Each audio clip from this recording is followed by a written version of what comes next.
الحمد لله والصلاة والسلام على رسول الله وعلى آله وصحبه ومن والاه. اما بعد، برادران و خواهران اهل توحید، انشاءالله امروزینه موضوع ما از کتاب یعنی حلقه دوم است، یا اینکه رد دوم هم گوییم می شود. رد قاطع به معروف راسخ و هم مسلکانش، به تألیف علامه خراسان ابو محمد مدنی حفظه الله و رعاه. ما به کتاب، یعنی کتاب در نزد کسی اگر باشد، کتاب را گشاید. در بخش اول رسیده بودیم. از پیشگفتار، از مقدمه به بخش اول رسیده بودیم که بخش اول همین است که ذکر شبهه های جهمی ها و جواب آن، یا اینکه جواب آنها، یعنی جواب شبهات اینها. شبهه جهمی های زمانه چنین است. یعنی این شبهه اینها چی بود؟ شبهه اینها همین بود که خب سخن معروف راسخ مؤسسه این شبهه و مذهب جدید جهمی محمد معروف راسخ است. یعنی تأسیس دهنده این مذهب جهمی کی هست؟ معروف راسخ. البته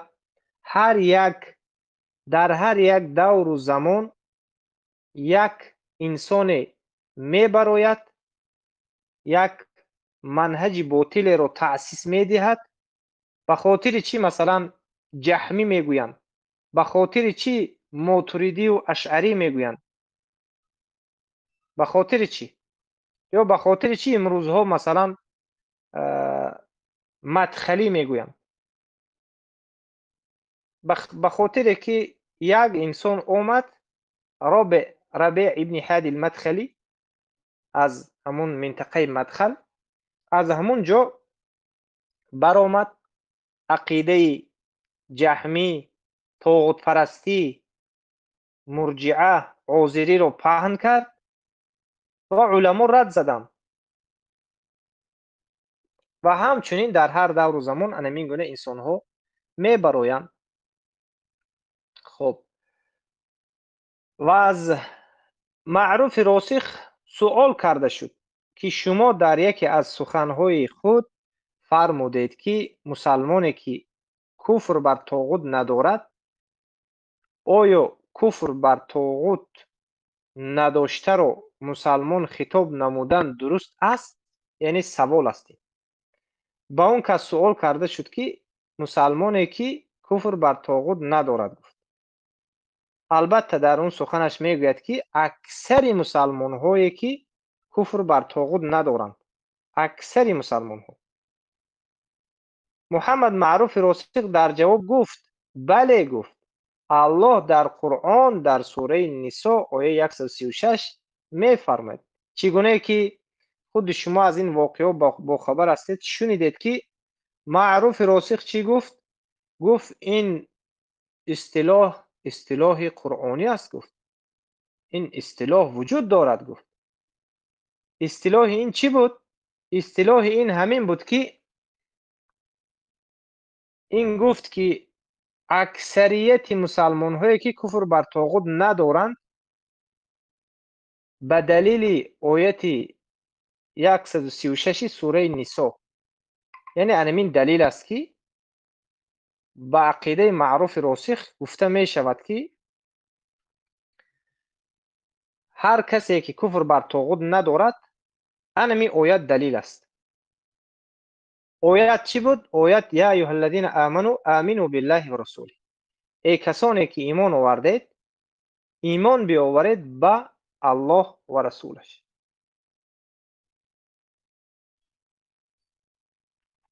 و کسانی که ایمان صحیح نداشتند، ایمان آورده خطاب نمود. و این مسلمان گفتن استعمال شرعی است. این یعنی استعمال چی است؟ شرعی است گفت.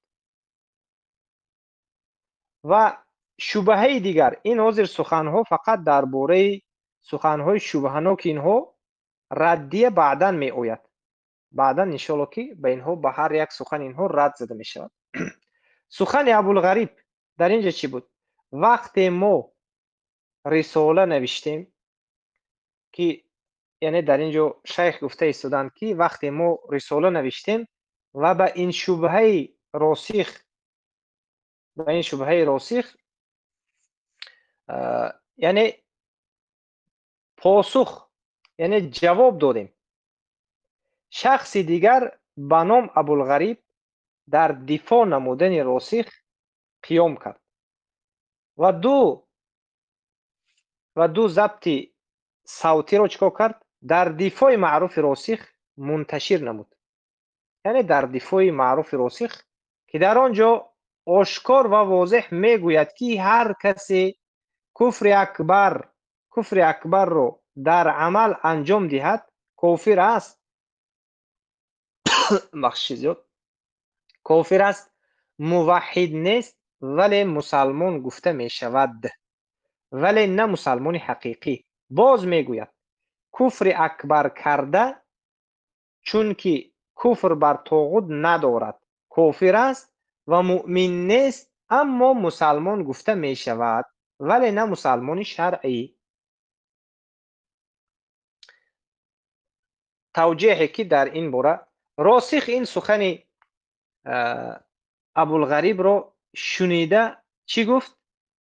گفت که همین سخن ابوالغریب را تصدیق نموده و به ابوالغریب تزکیه داده و فرمود برادر تاجیک ما ابوالغریب خوب بیان کردند، الله اجرشون بدهد. گفت که این رو مقصد هر یک شما شنیدگی هستید و این سخن ابوالغریب رو به راسخ ارسال نمودم.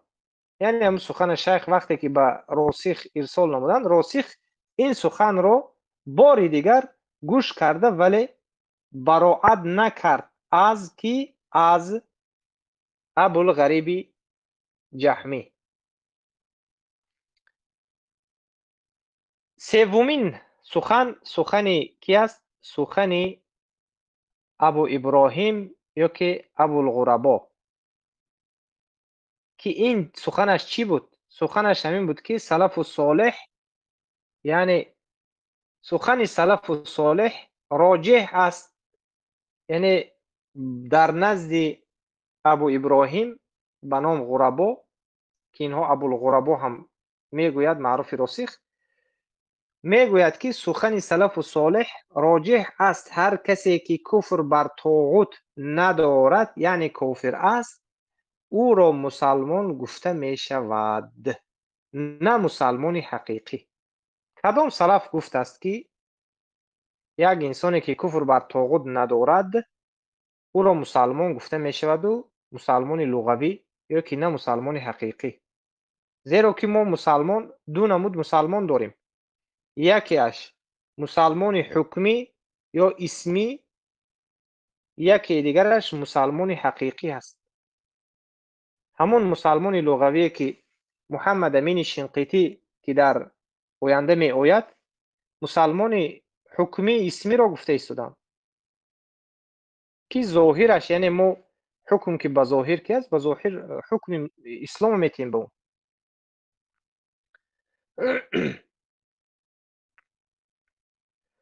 و میگوید که این مذهب ابن عباس و ضحاک و مجاهد و ابن جریر طبری است و گفت بخصوص مسلمان نامیدن کفار به خاطر دعوت مصلحش خوب است. به خاطر دعوت یک انسان طاغوت پرست رو شما رفته ای برادرم، ای مسلمان گفته دعوت کنید، شما برادر مسلمان من هستید، گفته یک طاغوت پرست رو دعوت کنید، این خوب است. میگوید یعنی وقتی که رفتی به یک طاغوت پرست تو چی میگویی؟ دعوتش کنی، تو برادر من هستی میگویی. وقتی که او را برادرت گفتی، مسلمانش گفتی، چگونه او را تو به توحید دعوت میکنی؟ چگونه او را تو از شرک آگاه میکنی؟ ای برادر مسلمانم، در حکومت کار کردن این گناه هست میگویی مگر؟ یا یک انسان قبر پرست رو رفته ای برادر قبر پرستم، ای برادر مسلمان قبر پرستم میگویی، چی میگویی؟ همین است مصلحه مگر؟ در حالی که رسول الله صلی الله علیه و سلم اشکار و واضح گفتند که قل، بگو یا ایها الکافرون، ای کافرون. مگر رسول الله صلی الله علیه و سلم مصلحه رو از اینها دیده خوب نمیدونست؟ مگر رسول الله صلی الله علیه و سلم نعوذ بالله به گفت اینها مصلحه رو نمیدونست؟ کافر و مشرک رو نمیشناخت؟ دعوت کدام وقت خوب است و کدام وقت بد است نمیدونست؟ مگر اینها اینقدر خود دانو گرفتند که حتی دانوگی اینها به جای رسید که رسول الله رو تحقیر کردن خود بیخبر هستند. عاقبت مذهب ایجاد کرده جهمی ها همین است. عاقبت مذهب جهمی ها ایجاد کرده شون همین است. اینها اومده آهسته در پایان گوش کرده، زپس کرده، برده در اونجا بازی میکنن، لیکن در جایی که منهج بیان کردن باشد اینها رو دیده نمی شود. اما اهل توحید برای زدن، اهل توحید برای رد کردن به عقیده باطل خود همیشه آماده هستند. اما کفار و مشرکین برای اونها برای مصلحه مسلمان گفتن بهترین است. میگن اعوذ بالله. این یکی از الولا و البرا نداشتن اینها رو اثباتش است. اینا الولا و البرا ندارن. ملت ابراهیم در ملت ابراهیم هم نیستن اینها. مگر ابراهیم علیه السلام ای برادر جان، ای برادر مسلمانم، بیا به الله ایمان بیاور، از طاغوت دور بشو گفت؟ همین گونه دعوت کرد. در حالی که الله سبحانه و تعالی اسوه حسنه، بهترین نمونه، مگر این مصلحه شما از نمونه ای که الله سبحانه و تعالی در ابراهیم گذاشت از این دیده بهتر است؟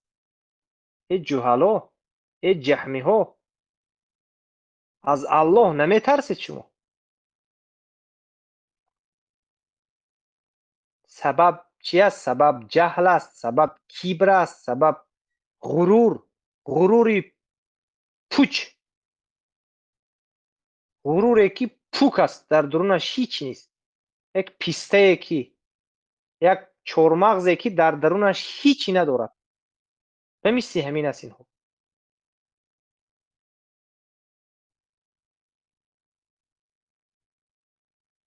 برای همون عقیده که نباشد انسان به هر گونه کفریات و شرکیات می رود. البته خب بیایید سخن شیخ دوام میتیم انشاءالله. حتی این جاهل که از الغای وحشی گمراهتر است، یعنی مقصد از الاغ وحشی گوییم، اکنون الاغ یعنی از خری وحشی دم دیده چی است؟ گمراهتر است. یک رساله آماده نموده است که گویا سلف و صالح همه کفار را مسلمان می نامیدند. یعنی سلف و صالح همه کفار را مسلمان می نامیدند. البته رساله او خیلی که با شما معلوم است که بیگاهی منتشر شد. فرد و سحرش بر آمد و گفت که نه، من این سخن رو نگفتم. الله المستعان. این شرمندگی رو هر یک شما شاهد شده بودید که بر آمد اون سخنش تا حال وجود دارد. فردا بر آمد گفت نه، من این سخن رو نگفتم. اینها мақсад бемории ақлам доранд, ки камтар ақлашон валлоҳу аълам зоил шудагааст. сухани абу муслими афғонӣ, шубҳоти онҳо. абу муслим ба ман ақидаашро навишта кард, ки шайх мегӯянд ки ман инҷо навиштаи ӯро чӣ кор мекунам? Мегузорам ва он дар ҳамин поён ҳозир мехонем суханҳои абу муслими ҷаҳмии афғонии дигарро. боз мегӯем, яъне абу муслим гуфта истааст ки боз мегӯем ҳар касе ки куфри акбари зоҳирро анҷом диҳад, мушрик ва муртад ва кофир аст. исми ислом ва имон аз ӯ яъне бардошта мешавад, вале муқайядан нисбати баъзе имониёте ки дорад, мисли ин ки имон ба рубубияти Аллоҳ дорад, мешавад гуфт таслим ва муъмин ба рубубияти Аллоҳ ҳастанд. ин муслим ва муъмин гуфтани шаръан гуфта намешавад, балки луғатан гуфта мешавад ва барояшон дода мешавад.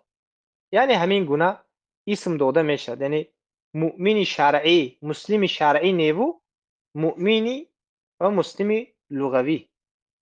ҳар касе ки кофирро яъне мусалмон ва муъмин бигӯяд ва инро истилоҳи шаръ бидонад ва такфир накунад, кофир аст. ба иҷмоъ аз худи ин шахс исми имон ва ислом бардошта мешавад шаръан ва исми куфр ва ширк дода мешавад. тамом. дар як ҷо сухани аввалаш ба сухани дигараш яъне каме таноқуз дорад. билохира ин шубҳаҳои онҳо аст, як ба як хонда меравем. ин аст ақидаи мо ва манҳаҷи мо. албатта ин суханҳои абу муслим аст. дар мавриди муслим ва муъмин ҳақиқӣ ва ҳукмӣ, ҳар касе ки куфрро изҳор кунад кофир аст, агарчи намоз бихонад, тавҳидро ба забон биёварад. чун нақидонро ҷамъ карда, ман дар навори савтиҳои худ гуфтаам, ҳар касе ки дар қалб кофир аст вале дар зоҳир ислом доранд, мо ҳукм ба зоҳир мекунем. ин ба чизе ки мо гуфтем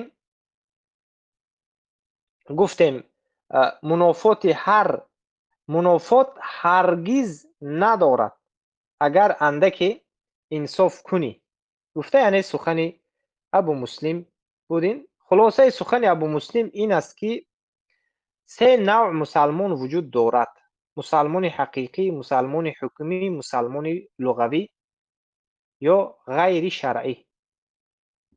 мулҳидин ва коммунистон ва ҳамаи куффорро мешавад мусалмони луғавӣ ва ё ғайри шаръӣ хитоб кард. яъне ҳар касе ки яҳуд ва насоро ва мушрикинро мусалмон номид, мо бояд аз ӯ суол намоем ки қасди ӯ аз ин кадом мусалмон аст? мусалмони шаръӣ ё луғавӣ? вал аъязу биллаҳ. дар ин ҳолат албатта ки ҳукми ҳозирулмушрик аз байн меравад. ки масалан аз куҷо медонӣ? мегӯяд вай шояд мусалмони луғавӣ бошад. мегӯяд яъне анамин манҳаҷи ботилро инҳо эҷод карда ва билохира куфру ширкиётро паҳн карданд. вал аъязу биллаҳ. дар аснои навиштани ин китоб, худи ҳамин китобе ки ҳозир мо хонда истодаем, дар аснои навиштани ин китоб, шайх аллоҳ субҳанаҳу ва таоло ҳифзшон кунад, дар аснои навиштани ҳамин китоб будам мегӯям ки муҳаммад маъруфи росих ва абулғариби тоҷикӣ ва абу муслим ابو مسلم افغانی باز سخن جدید و واضحتری را در رابطه به این شبهه گفتند که ما حالا به شما عیناً سخن آنها را ذکر خواهیم کرد. محمد معروف راسخ گفت کسانی که کفر بر طاغوت ندارند آنها کفار هستند، ولی ما آنها را مسلمان لغوی گفته می توانیم، زیرا سلف و صالح کفار و مشرکین را مسلمان لغوی گفته اند. و اگر کسی کفار و مشرکین و کفر بر طاغوت نداشته ها را بدون قید هم مطلق مسلمان گوید، این سخن کفر نیست. البته این سخن را هم به شما ما گذاشته بودیم، خیلی که معروف راسخ گفته بود که بدون قید هم یعنی که هیچ کار نمی کند. می شود که انسان کفر به طاغوت نداشته ها را مسلمان بگوید، کافر نمی شود گفت. کافر نمی شود گفت.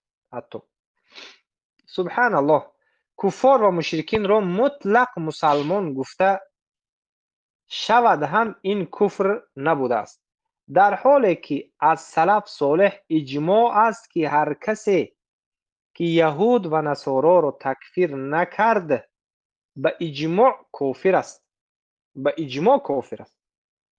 و اما ابوالغریب سخن نوش چی بود؟ ابوالغریب سخن نوش همین بود که سلیمان علیه السلام آفتاب پرستان را مسلمان گفته است و هر کسی این سخن را کفر شمارد، این سخن را کفر شمارد، مسلمان شماریدن کفار را کفر شمارد. یعنی ما آفتاب پرستا را مشرک میگوییم و ابوالغریب گفته ایستاده است که اگر کسی همین آفتاب پرستا را کافر گوید، مشرک گوید، کافر است میگوید. اعوذ بالله. شنیده ایستاده؟ هر کسی آفتاب پرست ها را به عقیده ابوالغریب جهمی، یک انسان شما دیدید که به آفتاب سجده کرده است، به علاب سجده کرده است، یا به یک هیکل، به یک بت، به یک قبر سجده کرده است، فرقش چی است؟ شما رفتید و گفتید که این مشرک است، اعتقاد کردید مشرک است و تکفیرش کردید که این مشرک است، آفتاب پرست و قبر پرست و آتش پرست، درخت پرست است. با عقیده ابوالغریب همین انسانی که مشرک تکفیر میکند کافر است خودش. و حتی چی گفت؟ حتی گفت که زنش هم طلاق است گفت. اعوذ بالله. خب زیرا قرآن رو انکار کرده است میگوید، یعنی بو شبهه را دیده ایستاده، یعنی یک انسان مشرک گوید قرآن رو انکار کرده است و همه کفار و مشرکین رو مسلمان شمارید، ولی مسلمان غیر حقیقی. یعنی آفتاب پرستا رو این گفت که چی هستند؟ مسلمان هستند، مسلمان لغوی، و این را سلیمان علیه السلام گفته است. اعوذ بالله. اعوذ بالله. ابو مسلم را برادری سوال کرده که با او سوال کرد که یعنی که شبهه بعدی ابو مسلم که یهود و نصارا و بت پرستان را می شود مسلمان بگوییم از نظر لغت؟ گفت بله می شود، بله می شود، والعیاذ بالله. و هر کسی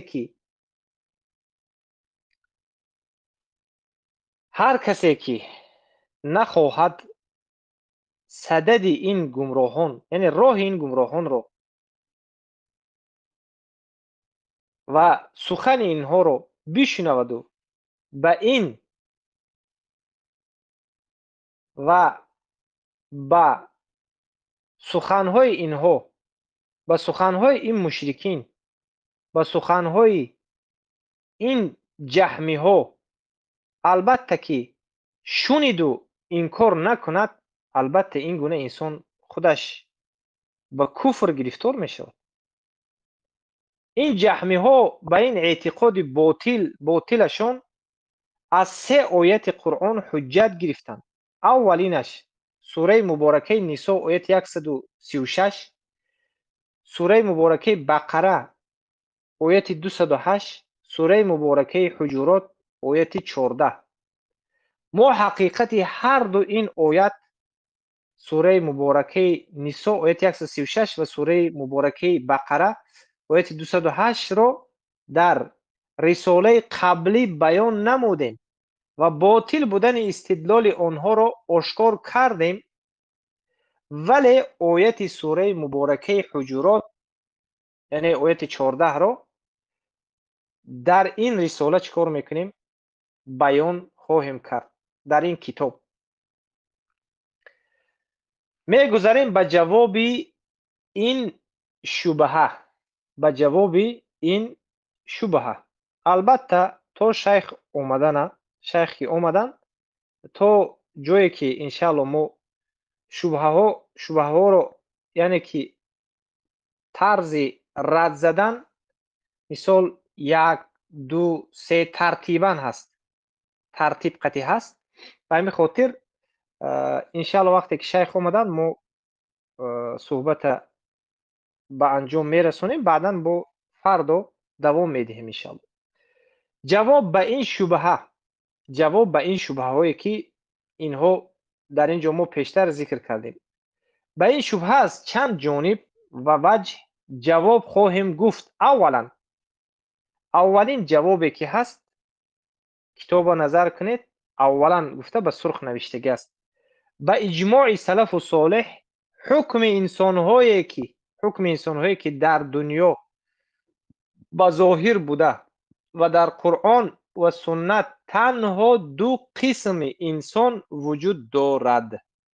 این اجماع سلف است. یعنی در نزد سلف و اجماع سلف انسان‌ها به 2 قسم تقسیم شده هستند: مسلمان و موحد، کافر و مشرک. هرگز قسم سوم انسان که کافر و مسلمان باشد و مشرک و موحد باشد وجود ندارد و هر کسی که چنین ادعا را کرد که قسم سوم وجود دارد، 2 نقیضان را در یک جا جمع نمود. یعنی 2 چیزی که با هم چی هستند؟ مخالف هستند و این سخنش مخالف قرآن و سنت و اجماع سلف این امت است. یعنی این سخنی کرده اش. به همین خاطر ما مسلمان داریم. الله سبحانه و تعالی می فرماید که مسلمان داریم و کافر. هو الذی خلقکم، او الله سبحانه و تعالی ذاتی هست که شما رو خلق کرد. خلقکم فمنکم کافر و منکم مؤمن. از شما هست کسانی که کافر هستند و از شما هست کسانی که مؤمن. یعنی 2 طایفه است: طایفه کفار و طایفه موحدین یا که مؤمنین یا مسلمین. والله بما تعملون بصیر. الله سبحانه و تعالی به آنچه میکنید الله چی است؟ بینا هست.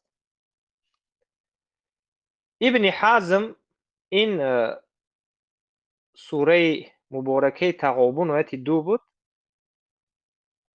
و ابن حزم میگویند که در الفصل في الملل والاهواء والنحل،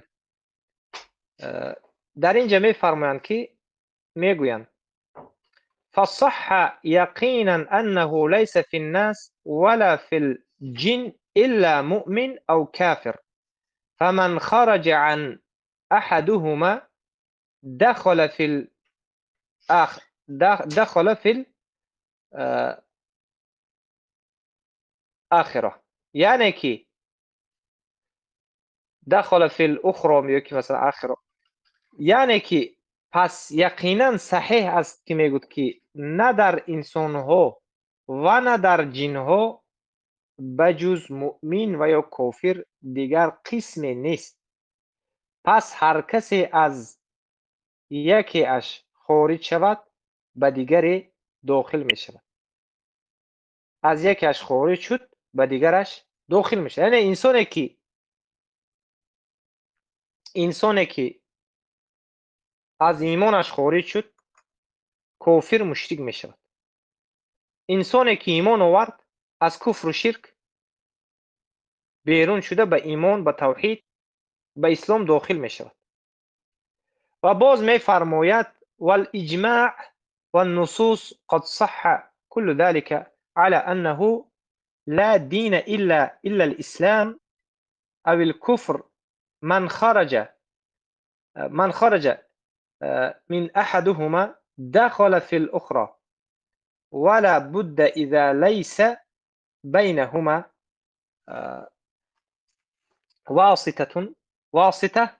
وكذلك قال رسول الله صلى الله عليه وسلم لا يرث المسلم الكافر ولا الكافر مسلم. وهذا حديث قد أطبق جميع الفرق.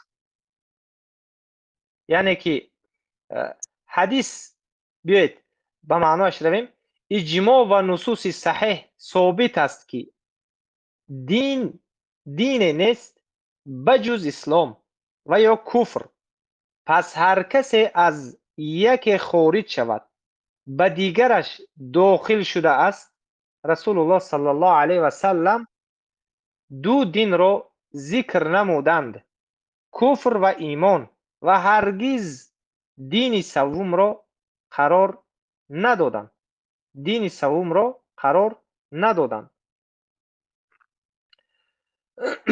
هر کسی در دین اسلام است مسلمان است و هر کسی در دین کفر است کافر است و هرگز بین کفر اکبر و اسلام در یک جا جمع نمی شود.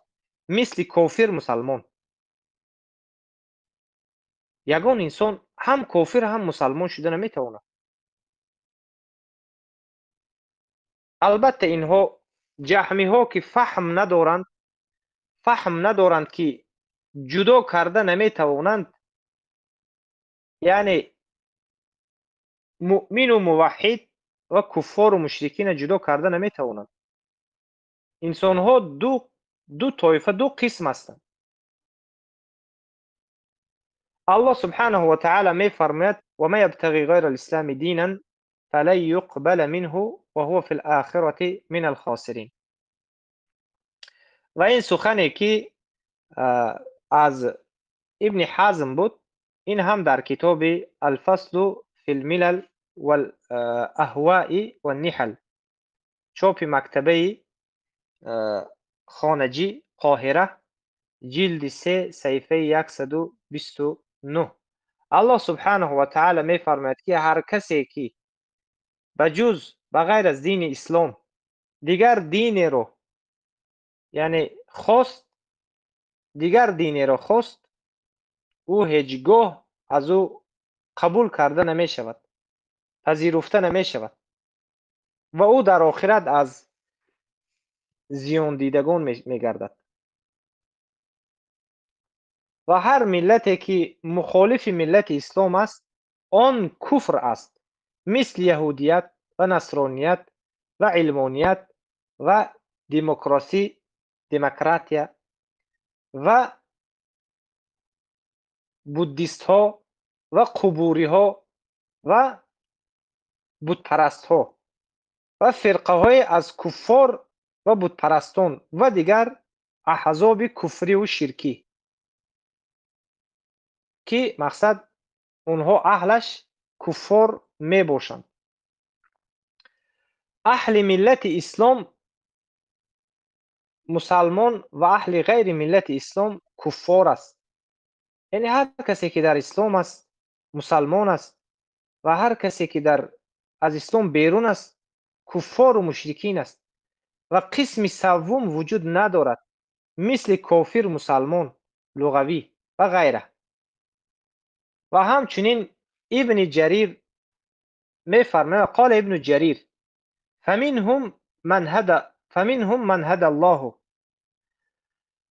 يقول فممن بعثنا فيهم رسلنا من هدى الله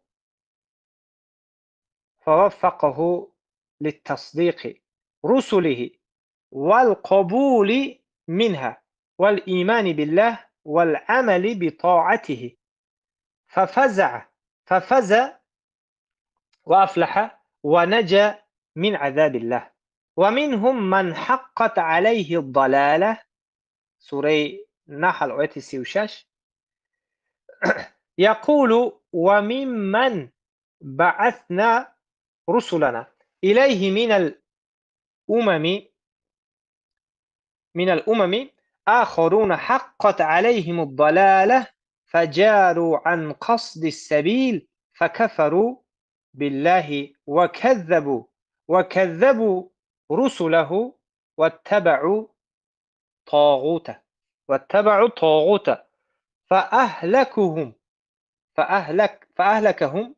فأهلكهم الله بعقابه وأنزل عليهم بأسه الذي لا يرد عن القوم المجرمين. و این دلیل است که هر قوم به آنها رسول فرستاده شود به دو قسم تقسیم شده اند، مسلمان و کافر. فمنهم من هدى الله، از اونها هستند که الله سبحانه و تعالی هدایتشون میکنه، و از اونها کسانی هستند که حق اونها چی است؟ ضلالت است.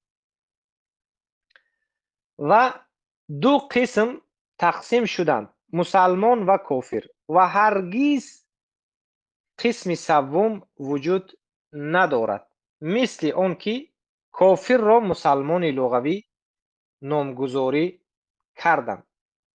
الله سبحانه و تعالی بازم میفرماید که در اینجا ولقد ارسلنا الى ثمود اخاهم صالحا ان اعبدوا الله فاذا هم فریقان یختصمون. و براستی به سوی قوم ثمود برادرشان صالح را چیکار کردیم؟ فرستادیم که الله یکتا را عبادت کنید. ان اعبدوا الله فاذا هم فریقان یختصمون. اما آنان به دو گروه تقسیم شدند، مؤمن و کافر، که با هم چیکار کردند؟ با هم خصومت میکردند. و از مجاهد رحمه الله تفسیر این آیه آمده است که مجاهد فرمودند فاذا هم فریقان یختصمون قال مؤمن و کافر، مؤمن و کافر، یعنی دو طایفه. این طایفه چی بودند؟ طایفه های مؤمن و کافر.